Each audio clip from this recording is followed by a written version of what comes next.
Живея с лекота, това е моята съдба.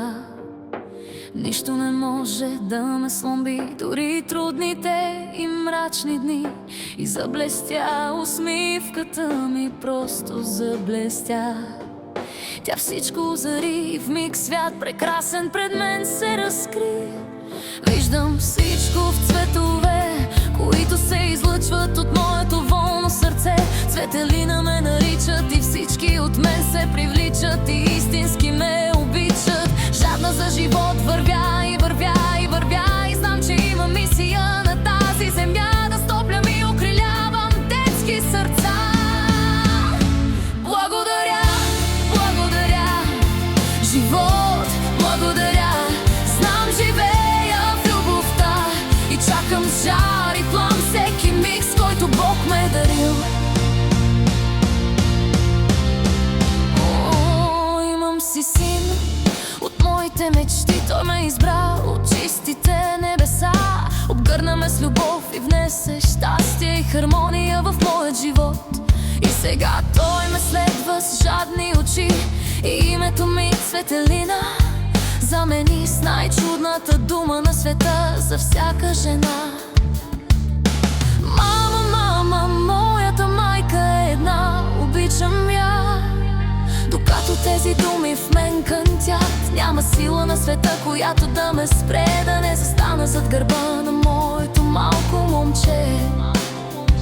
И ще изкрещя: Иван, ти си моя светлина, обичам те, мое дете. Благодаря, благодаря, знам, заслужих тази благодат, да разбера какво е да съм майка в този земен свят.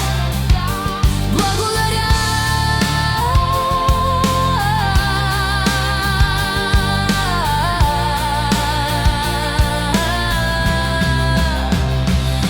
От небето пазят ме сега моята майка и баща. Знам, там са по-добре и с нежност над мене бдят, защото аз съм тяхното сърце. Обичам ви, отново изкрещях и сведох глава. На вас ще се уповавам през вечността. Обичам ви, ваша любяща дъщеря.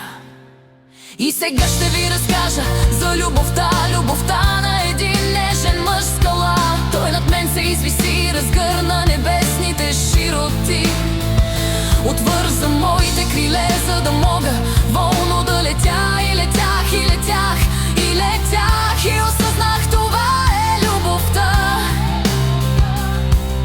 Сигурност и свобода, потънах в силните му ръце и се отпусна любящото ми сърце в прегръдките му меки, пухкави и нежни, като облачета в синьото небе. Колко те обичам, знаеш ли това? Сякаш те избрах през вечността и ти ми позволи да се носи щастлива през живота от най-съкровените ми мечти. Аз те избрах, ти си единствен, мой любим и незаменим. Сила голяма си ми ти. Любовта е приказка, в която заживях и днес отново благодаря. Колко истинска се чувствам сега. Очите ми блестят, сърцето ми забързано да топти и никога не изпитах страх, защото ведростта е моята пътеводна светлина. Това е моят свят. Сама си го изградих с блестяща